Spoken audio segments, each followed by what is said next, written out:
Well, hello. You know, the number two lesson in Napoleon Hill's 17 principles of personal achievement is the mastermind alliance. The mastermind principle consists of an alliance of two or more minds working in perfect harmony for the attainment of a common, definite objective. See, success does not come without the cooperation of others. Talk Leadership with Cedrick starts right now.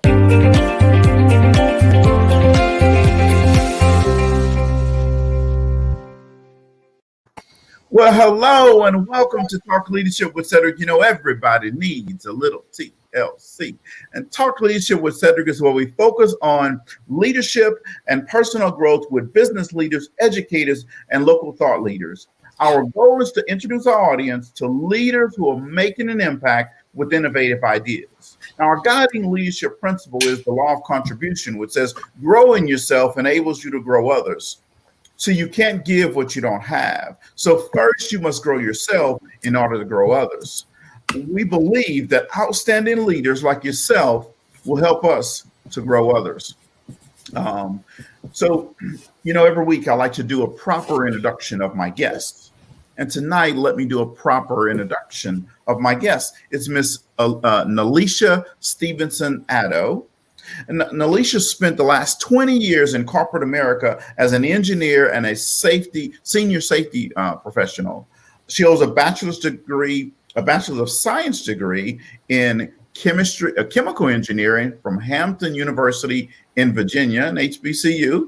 All right. She is also a mother of two sons, a licensed realtor, and a real estate investor.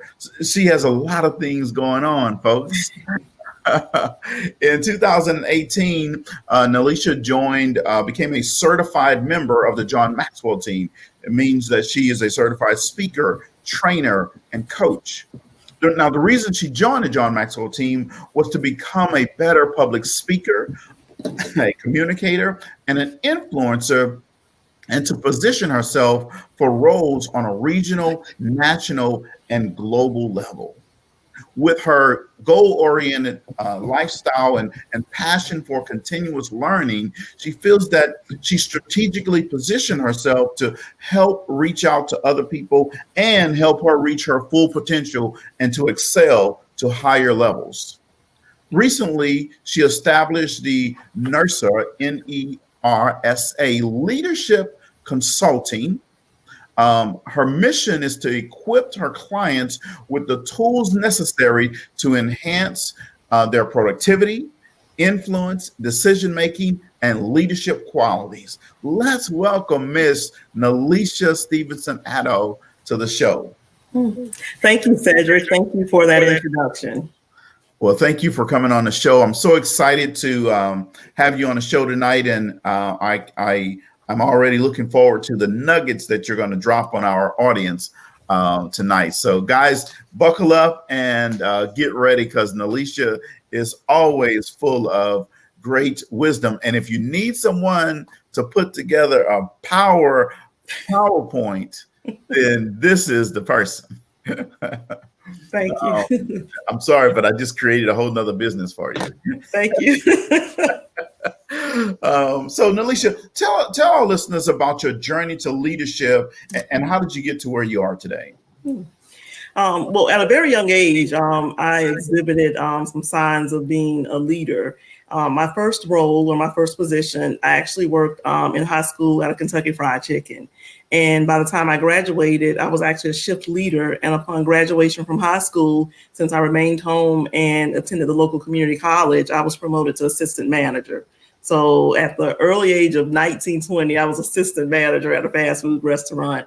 And the challenge was balancing my school career, the college, with the responsibilities associated with being a manager at a fast food restaurant. It was a Kentucky Fried Chicken.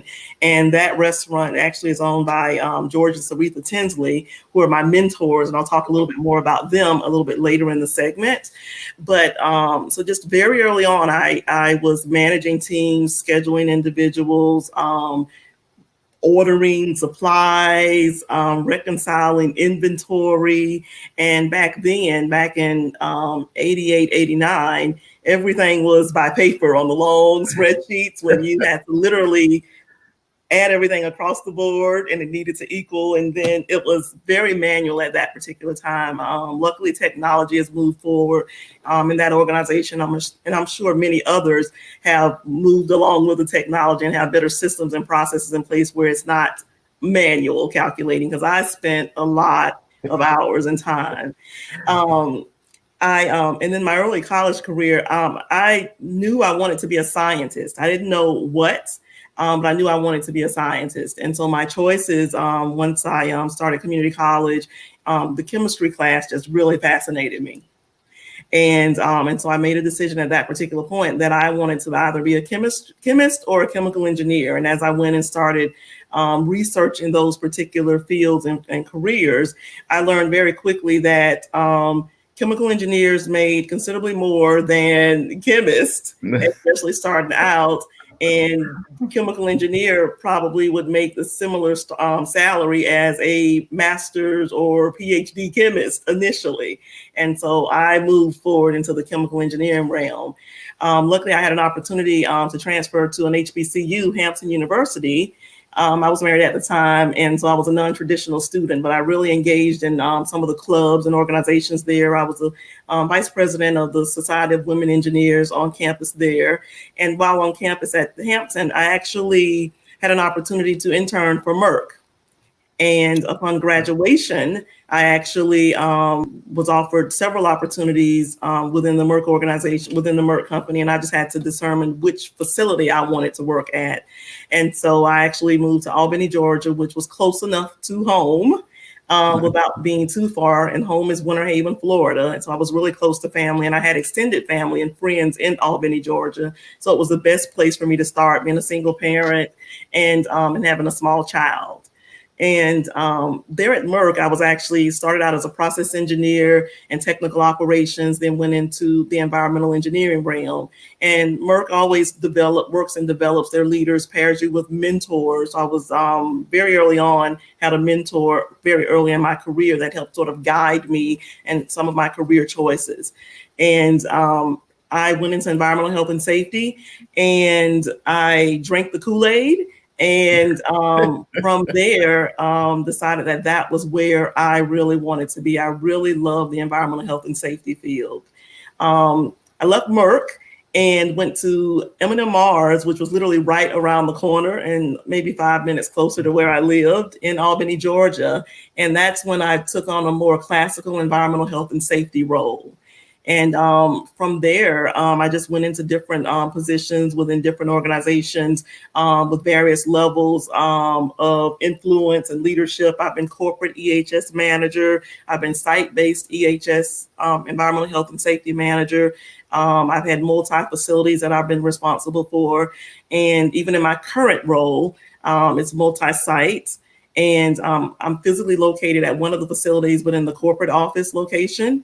Mm-hmm. And I travel between the different locations and assist my team. I have a team of 7 that works for me, that reports up to me. And so it's just a very exciting opportunity for me to be in a role. So I'm the safety compliance manager for Catrali, their North America juice division. And so that position definitely keeps me very busy. I deal with process safety management, highly hazardous chemicals, various, literally every aspect of safety. I don't have I don't wear the environmental hat at this particular point, but because of my experience and my background, a lot of things that I do play well into that. For instance, I'm preparing now for the EPA to come in to do an RMP audit, which ultimately will turn into a PSM audit. So I'm literally preparing the facility, leading all the efforts associated with that across multiple locations to ensure that we're ready for that. But from a leadership perspective, I joined the John Maxwell team back in 2018. And it was because I wanted to become a better influencer of people. I saw that as a major opportunity for me as I continue to grow and develop myself as a leader. And I attended IMC in 2018. Life happened, but I was not able to really engage. However, when COVID hit in earlier this year in March, it was the perfect opportunity. So in April, I literally said, I'm going to do this. And within a 2-week window, established a mastermind, invited women, female friends, leaders from all over the country, and just jumped in. And so since April 30th, I've actually held a weekly mastermind every Thursday night up until now, and will continue to do so. But Cedrick, I'm going to take a break like you did, and I'm not working during December. I am taking off from masterminds during December. But I like the marketing system that John Maxwell team just recently introduced. So I'll still be doing something. I have the campaigns, the gratitude campaign that's going out now, and I'm communicating that to various media outlets. So I'm really excited about that platform also, and one of the earlier users of the system. So I'm able to share some of my thoughts and insight and what I've learned with even some of the members from the 100K Club. Yeah. I'm actually going to be online with Darlene later this afternoon. Well, that is awesome. Well, I'll go back to one of the comments you made. You said, hey, you went to IMC, but then you couldn't fully engage and jump in. I remember you sent me a message and said, hey, I want to get involved with this, but not right now because I have all of these other things going on, right? And then, COVID changed a lot of things for a lot of people, right? Absolutely. So one of the things it did, it freed up some time for some people and gave them the ability to then work on their passion, which is their business. Exactly. Right. And you're one example of that. And since you mentioned the 100K Club, you're a member of the 100K Club. And one of the things that I've noticed from you is your trajectory has just been doing this. Absolutely. A part of the 100K Club. And it's because we challenge you, not only it's not just about getting information, but it's about challenging and saying, hey, now let's go do something with it, right?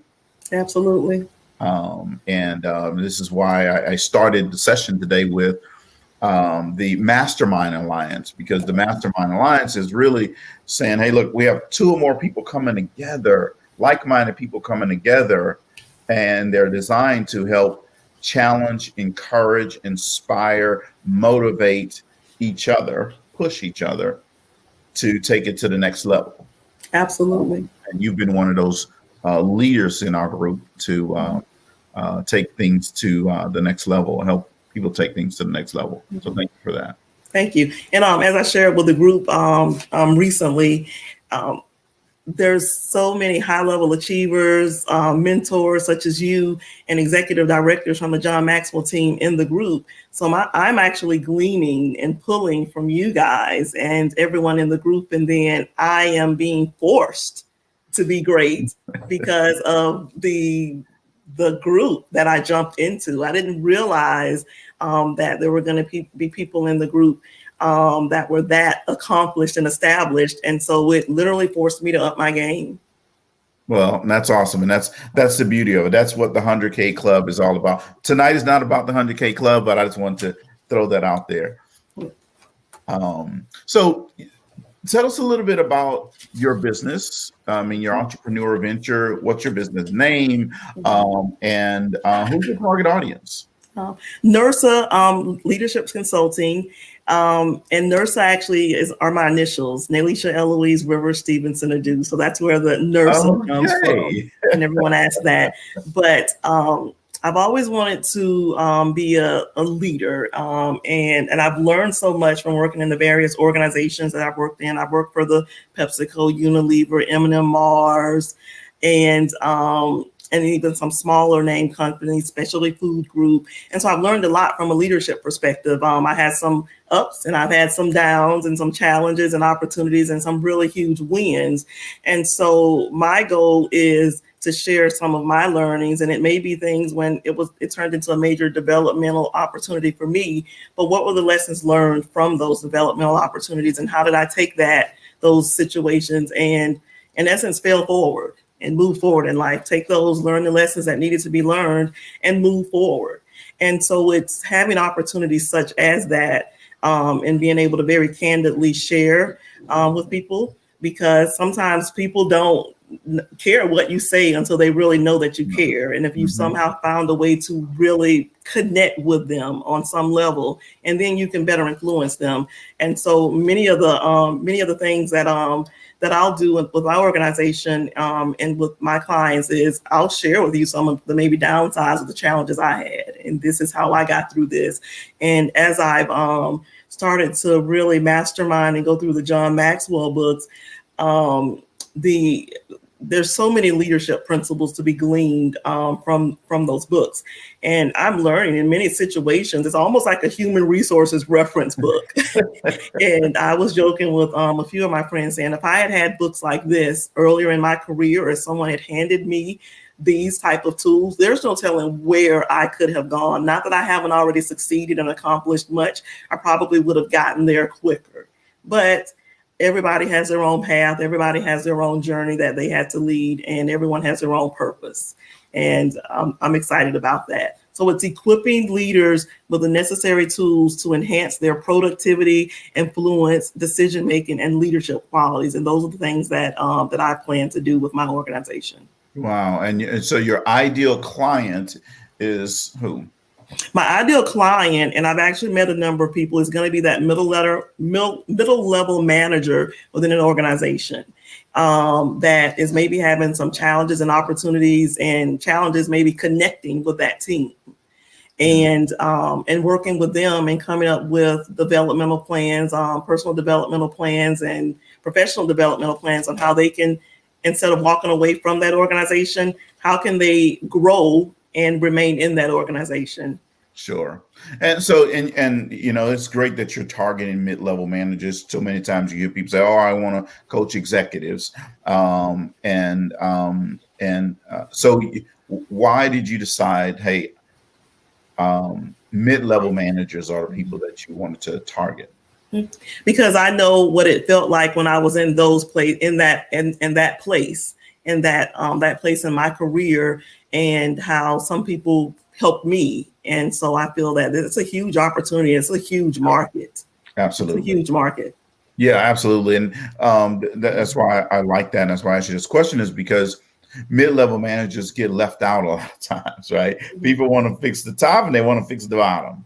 Mm-hmm. And the person that's right there in the middle going, hey, what about me? Help me. I need some of this too, right? So that's awesome. Nalicia, leaders come with all different types of strengths and different types of packages. What are some strengths you feel are important for successful leaders?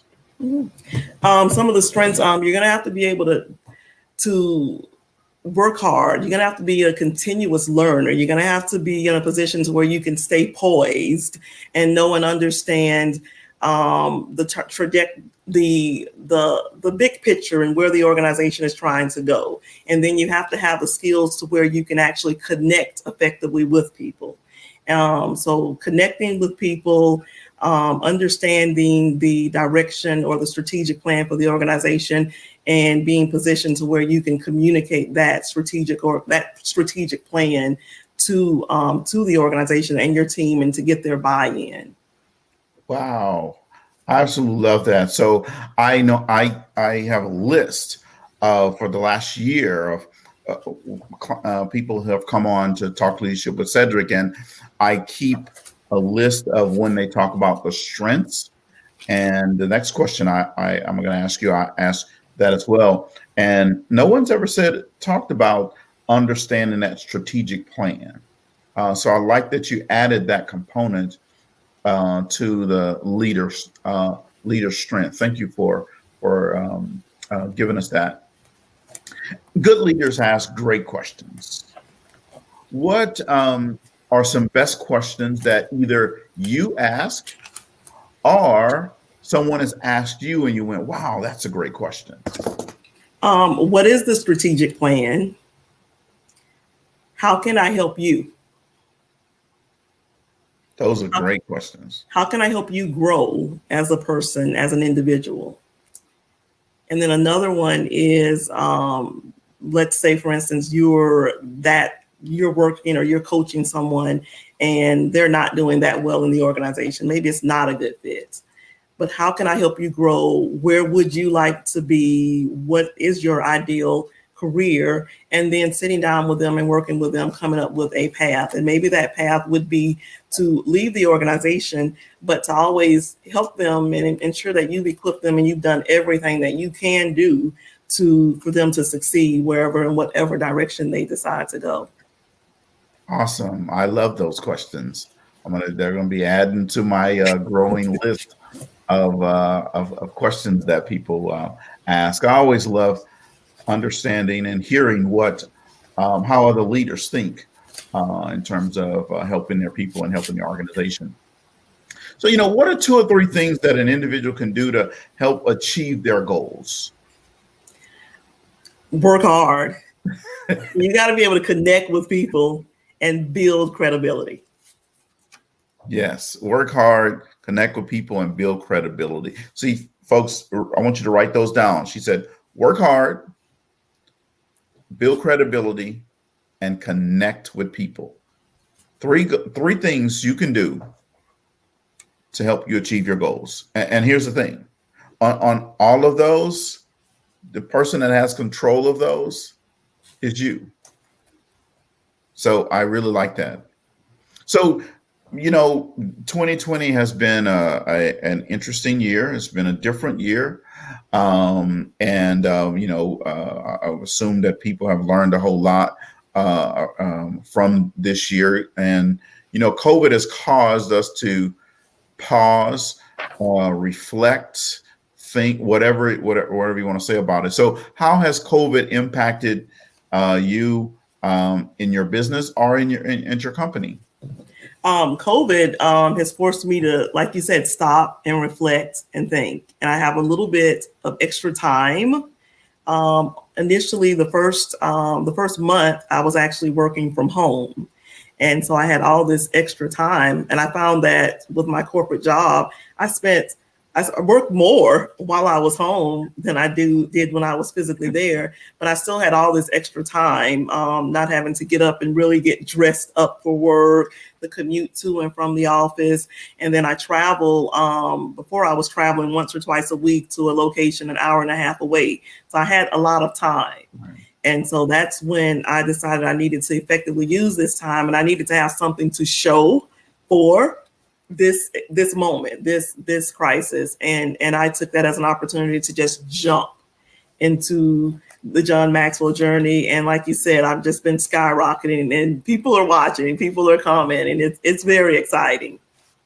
Yes, I know. It's always exciting when that happens. And, one of the things that we say is that when you're on fire, people will come from miles around to watch you burn, right? Mm-hmm. And I know I get messages from you all the time. It's like, man, look at what's happening. It's amazing when you come on fire, you get around like-minded people and you start diving in. All of a sudden, all kind of opportunities come your way. Things just kind of open up for you. So that's awesome. So what would you say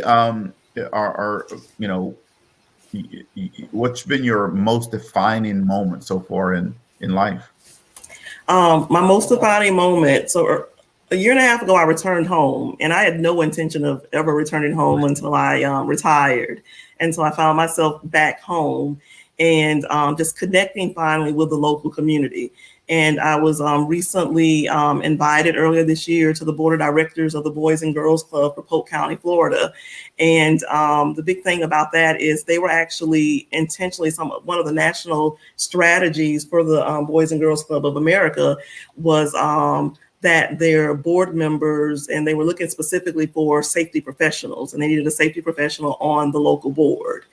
And I was the successful candidate.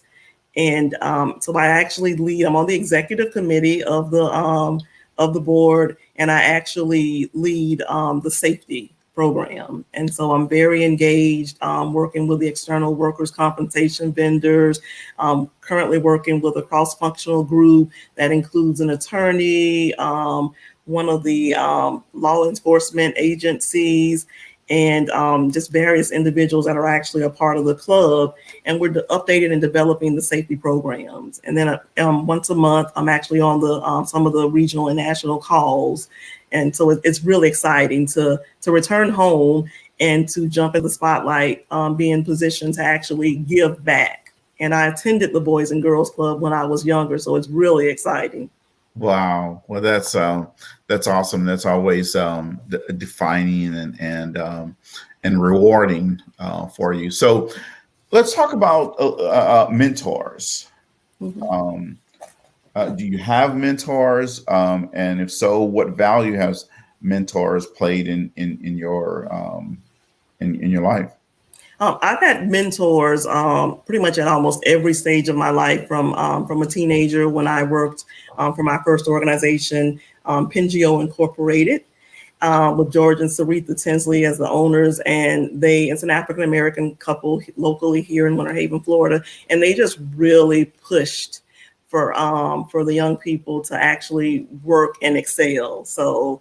And they would have those hard conversations with us about doing your best and knowing the sky's the limit. And so it's really exciting to look back and see individuals my age or maybe even younger, that there's several attorneys that have come that they've mentored just here locally. There's 2 or 3 engineers. So I'm one of the few engineers, a number of pastors, teachers, counselors, people from all walks of life. And it's really exciting to see that in the African American community.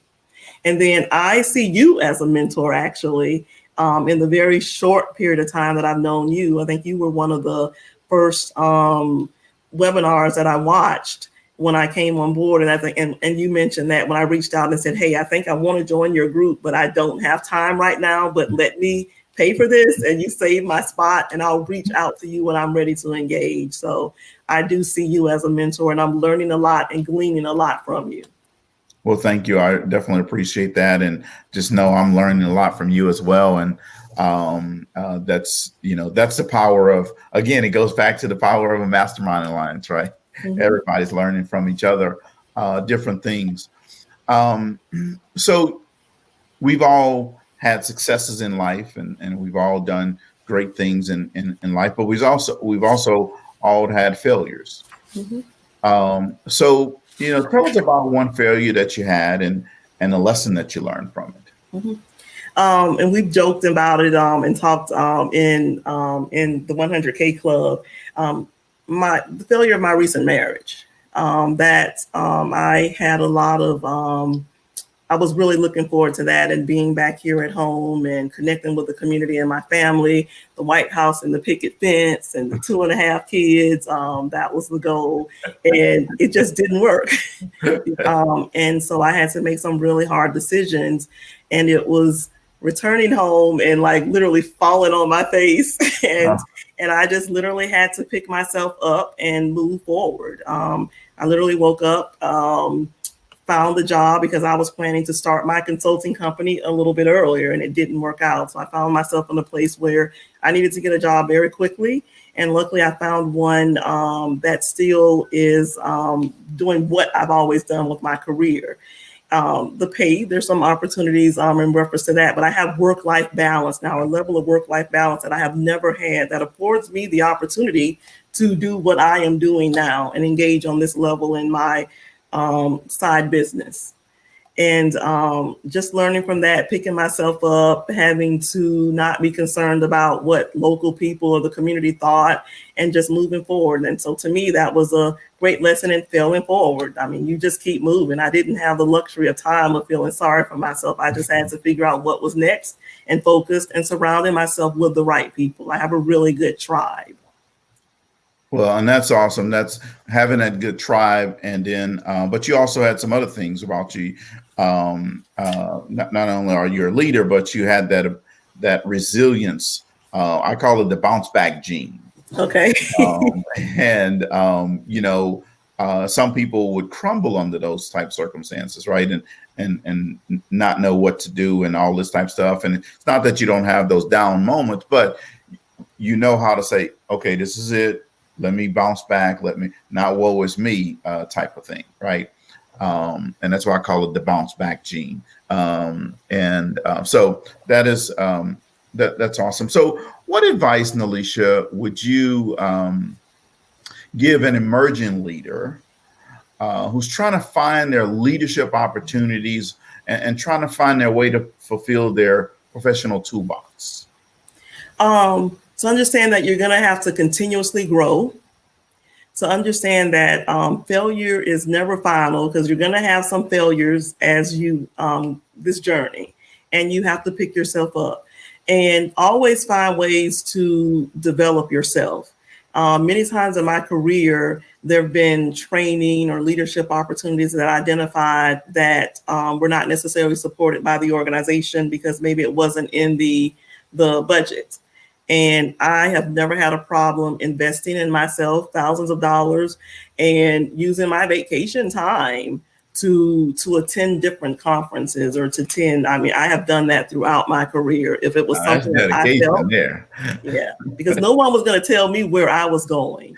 And I have always wanted to remain in environmental health and safety, but there have been times in my career where I was being shifted to more lateral moves to go to plant director level. But my plan was to remain in the environmental health and safety field.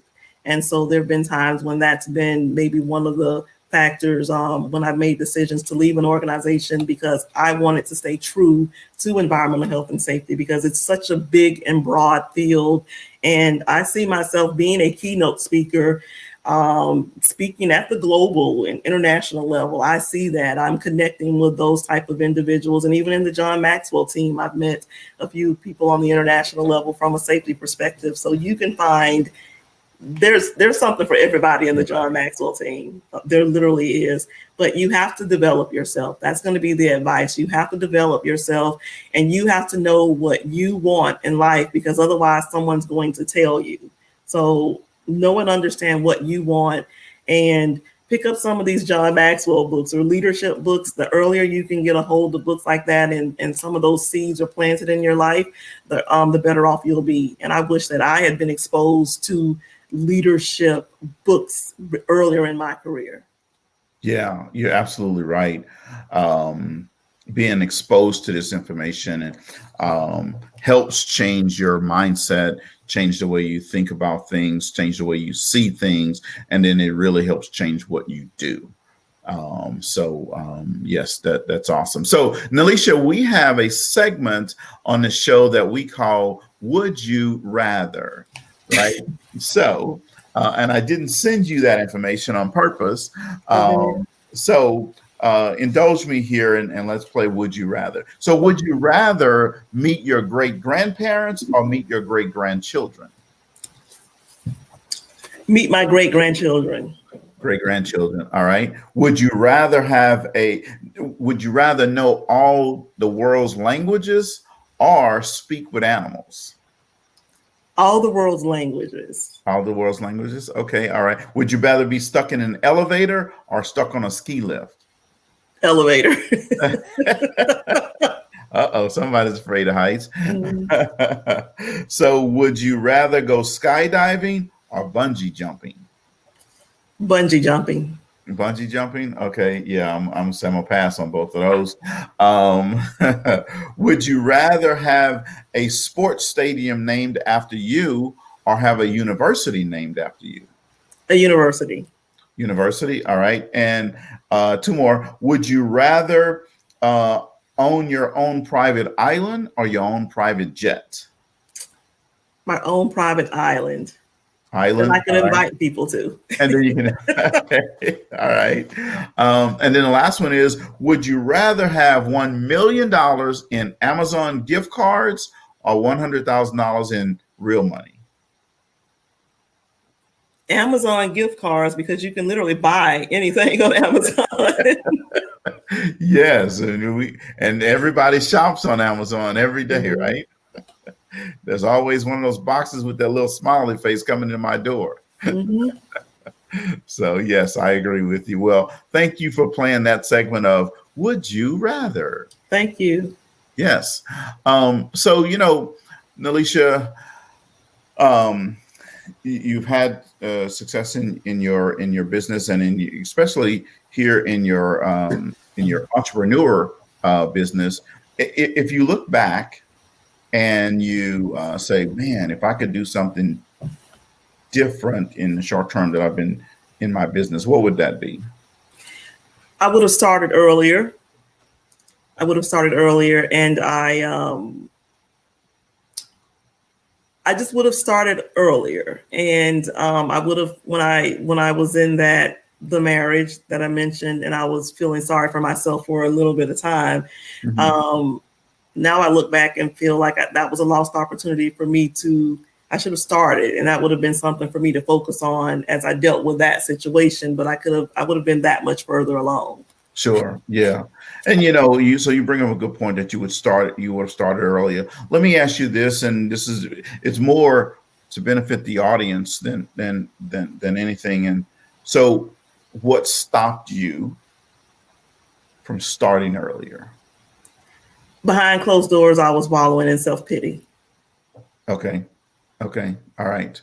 Um, and so here's where I asked that question, because there's someone that's out there right now who's listening to you, and they are thinking, wow, she has her career going. She has her business going. She has it all together. Right. And we talked about having that bounce back gene earlier. Right. But I want people to understand that you also had that time where you said, oh man, I could have started sooner, because I was, wallowing in my pity. There's someone that's out there in our audience right now. You're going through the exact same thing in your mind. You may not believe that you can. You may not believe that you're good enough. You may not believe that you're ready.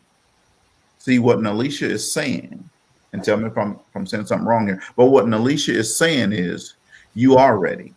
You are good enough. You don't need to wait any longer. If you're ready to start your business, start right now. You just have to know what it is you want to do and believe that you can do it. And then you can. Absolutely. Awesome. So from a leadership perspective, why is personal growth so important? Personal growth is important because you have to know yourself in order to grow yourself. So you need to know who you are, the things that you like, and you have to know where you're going and what you want to do, and work on developing yourself, and not allow someone else to tell you what you want to do or where you're going to be. Personal growth to me has been very fulfilling. Personal growth for me has positioned me to learn to come into my purpose, actually. And my purpose is to continuously learn and add value to others. And it was during that journey of personal growth, going through a training class actually on knowing your purpose, and going through all of the pre-work that it came with developing that and digging back into your childhood and different themes to ultimately come out with that purpose. And it's been initially it was to continuously learn and help others excel in life. And then as I've continued to grow and engage with others, it's tightened up a little bit, and it's continuously learn and add value to others. And it's all about just personally growing. And you can influence other people around you.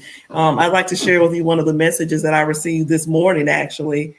I forwarded it to you earlier today, and this was from one of the young ladies that's been participating in my masterminds, and she's also a fellow safety professional that I connected with in the American Society of Safety Professionals, the women's chapter. She sent me a note saying that she had just presented to her manager, who happens to be her plant manager, how the John Maxwell literature was helpful to her as a manager, and whether we should have the entire leadership team take part in a program. She didn't expect, her boss didn't expect that this report that she put together, but she just really thanked me and told me how much she appreciated me in the classes. And right now I'm in the mode of building my business, and everything is complimentary. So she even got a complimentary DISC assessment, and I'm learning the tools. And we had so much fun going through those and through that lunch and learn for that. It was really exciting. Wow. And that actually, it was really exciting to receive that first thing this morning, and it helped prepare me and get into the mind for this leadership segment with you. Yeah. So that's actually a good point there, Nalicia. So what, we say the words in the leadership development space, once you've tasted significant success will never satisfy, right? Now, for the audience, what that means is success means adding value to yourself. Significance meaning adding value to other people. So once you've tasted significance, helping someone else, success, helping yourself will never satisfy again. So in that realm, especially with that message, how satisfying has it been to you and rewarding has it been to you to know that you're helping other people? It's been very fulfilling. And that was that young lady, that was just one example. But during my first mastermind, one of my participants, she works for Duke Energy. She invited me to come speak to her team, and she was an engineering director. And so I very early on, and then I met someone else within the American Society of Safety Engineers group, and she invited me to do a lunch and learn for the Georgia women's chapter of American Society of Safety Professionals. So it's opening up all of these doors. And now individuals are actually forwarding me when they hear about speaking engagements to where I can submit a proposal to speak. People are starting to forward me that type of stuff and saying, hey, you'd be good at this.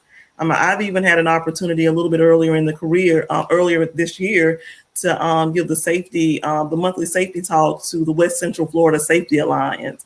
And the significance of that, it was my first time outside of my job giving training.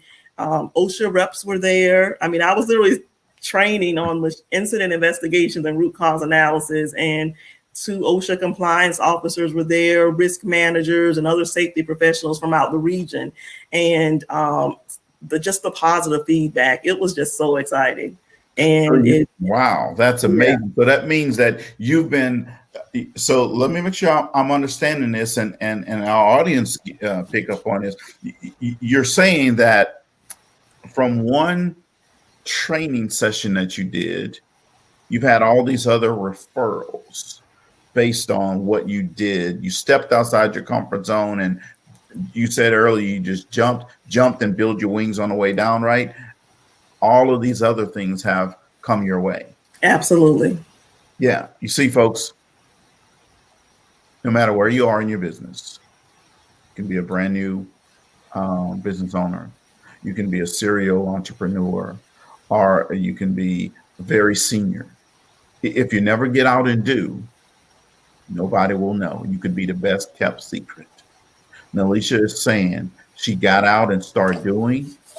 People recognized, and now she's just getting this referral business and referral opportunities for her business. That's what I want you to take from what she's saying. So we're having a conversation, but I want you to pick up on the golden nuggets that she's dropping. And she's not even thinking she's dropping nuggets, but she's dropping a whole bunch of nuggets in here, and I want to call those out.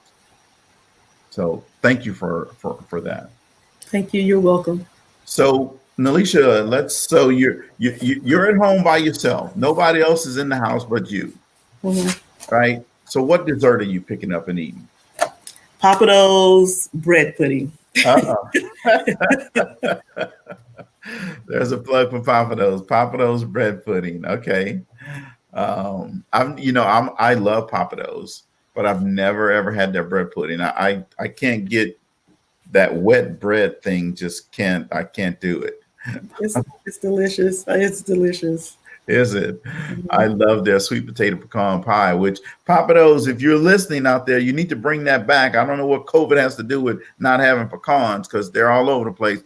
Bring that pecan sweet potato pie back. Let me get back to the show. You got me on desserts here. So tell us something interesting or fun about yourself. Well, I love reading. I'm a homebody. I'm taking golf lessons. Corona sort of stop that dead in its track, but I'm enjoying that. And my son, he's in first tee, and I've tried to keep him engaged as we've moved into different parts of the country. If I could find a local group, and I love listening to jazz. Oh, okay. All right. See, I didn't know that. See, yeah. I'm a jazz person. I might have to start our 100K club meetings with some jazz. Okay. I would love that. All right. Yeah, good. I absolutely love jazz. So, so what's your favorite sports team? Whatever team sport my 12-year-old son is playing. I am not a Steelers fan, and I don't get into it like you, but I enjoy watching. Our connection is going bad. I love watching how you pick on everybody because your team is having such a good season. Yeah, you know, we don't. All these people losing, we don't know what that means. So.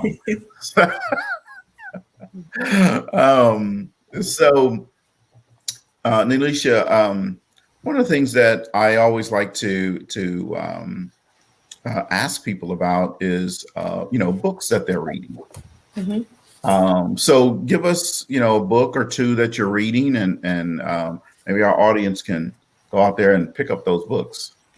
Well, I'm actually studying for my ASP and CSP, my Associate Safety Professional, and then the Certified Safety Professional. So the book I'm reading right now is David Yates, The Safety Professional. Yeah, nobody's going to get that book. I don't think anyone's going to pick up that one. But another one, John Maxwell, Good Leaders Ask Great Questions. This is a really good book. Yeah. So hold it up so everybody can see it in the camera. Good Leaders Ask Great Questions. Yes, that is a really good book. Leaders out there, if you are looking, so we always say that good leaders ask great questions. If you're looking for a way to change your leadership style, in fact, let me say this: if you're not connecting with your team, it's probably because you're doing more telling than asking. That book is for you. If you want to connect with your team, start asking questions versus telling. And let me tell you what, you get that book, and it can really do some wonderful things for you. You can contact Nalicia. She can help train your organization on that book, or you can contact me as well. But Nalicia can help your team go to a higher level through that book right there. Good Leaders Ask Great Questions. So, if a book was written about you, Nalicia, what would the title of that book be? And what would the summary of that book say about you? The title of the book would be She Rose from the Ashes. Okay. And the summary would be, if you have ever entertained a single thought of should you do something, then you should read Nalicia's book. And to keep the faith, and failure is never final. I absolutely love that. So we'll have one last question for you, and then we're going to talk about some of the things that you're doing. So we know that the journey to entrepreneurship is never an easy one, right? It's never just boom, straightforward, and you just do this and you never have any issues, never have any setbacks or anything like that. That would be great if it would be, right? So what are 2 or 3 pieces of advice that you would give someone who's considering jumping into the entrepreneur space? Understand the cost. Know your passion and where you're trying to go. And then in reference to cost, if that's going to cost you your family relationship, your integrity, or your self-respect, the cost may be too high and you may want to rethink that. I like that. I really do like that. If it's going to cost you, there sometimes cost is good, but if it's going to cost you your relationships and your integrity and your character and all of those things, maybe the cost is too high. I like that, Nalicia. Thank you. Yeah, thank you for sharing that with the audience. So, Nalicia, you have a lot of stuff going on, right? Now, you have some programs that are coming up that people can take advantage of. Absolutely. And, so let's talk about those. So first thing is you have a monthly, is it a monthly or weekly newsletter? Monthly newsletter, leadership newsletter. Monthly leadership newsletter. So we're going to put so let me ask you this. We're going to put the link in the comments so that you can download that newsletter or sign up for that newsletter. But tell us, what are they going to get when they get the newsletter? What type of things they're going to see in that newsletter? Articles and information about personal development and being a better leader and influencer of people. Okay. All right. Awesome. And then I understand that for the new year, you have a couple things that are coming up. So tell us about, I think it's called New Year, New You webinar. Exactly. And that webinar, it's a 1 hour webinar, and it's scheduled for Sunday, January the 3rd. And it's about talking about creating some positive change and just a different spin on coming up with some really good things that you want to focus on as you go into the new year. And then we'll talk about some action plans around that. And maybe that could lead to you're working with me and coming up with a developmental plan and some other a personal relationship that we could develop. Okay, so then the New Year, New You webinar, that's a one-time thing, or is it a ongoing? A one-time thing, and then it's all about building the relationship and connecting with me, and then we can explore other opportunities and maybe set up an exploratory call and talk about where you're at and where you want to go in life and how we establish a relationship. I may be that person that can assist you with getting there. Okay, and tell us again when it's going to be. Sunday, January the 3rd, 2021 at 3 p.m. Eastern Standard Time. Wow, awesome. New Year, New You. This is the time for you to start getting ready. No, this is the time for you to be ready for your new life. Exactly. Right? This is the 3rd day of the new year. It's time. What are you waiting for? Stop Absolutely. waiting. Wait no longer. New Year, New You. Sunday, January 3rd.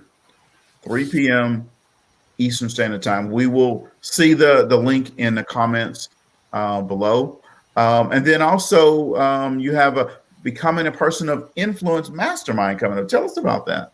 Becoming a Person of Influence. We'll explore ways that you can become a better influencer of people. And that's going to be a 5-week mastermind.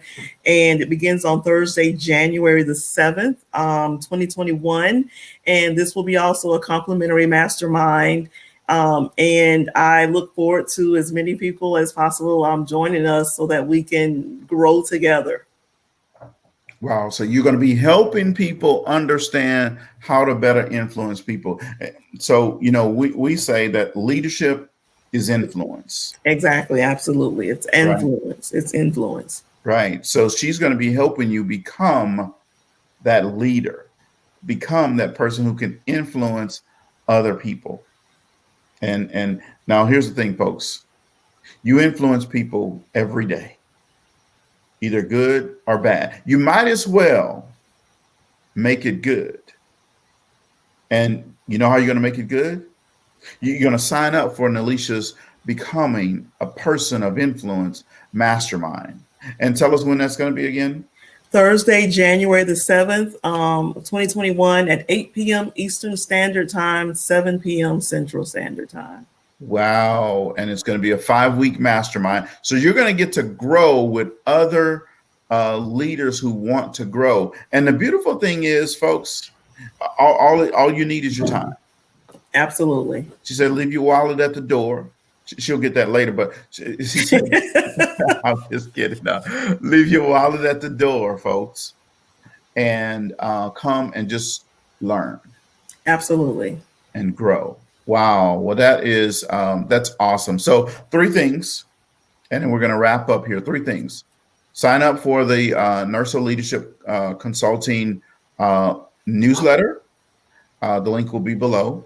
You can sign up for the New Year, New You webinar.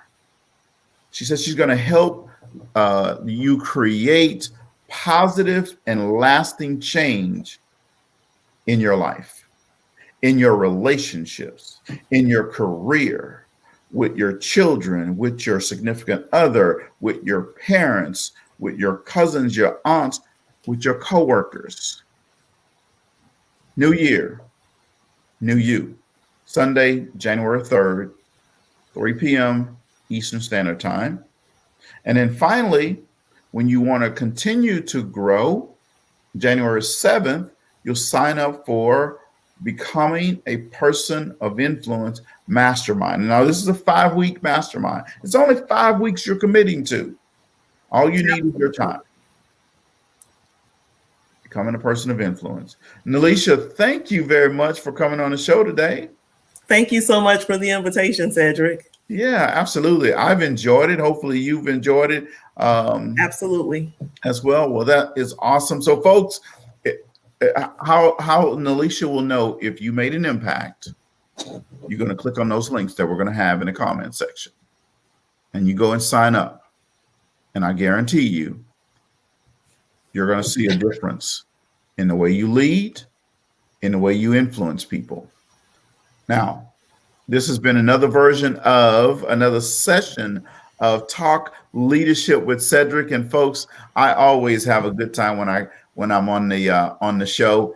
And it's not because I'm hearing myself, it's because we're adding value to other people. As I said earlier, once you tasted significance, success will never satisfy. Again, I hope wherever you are right now, you're having a happy holiday season with your family. And I hope that you continue to try to add value to somebody else before the day is over with. Remember, as I always say, if you're not at the table, you're on the menu. Don't be on the menu. Thank you and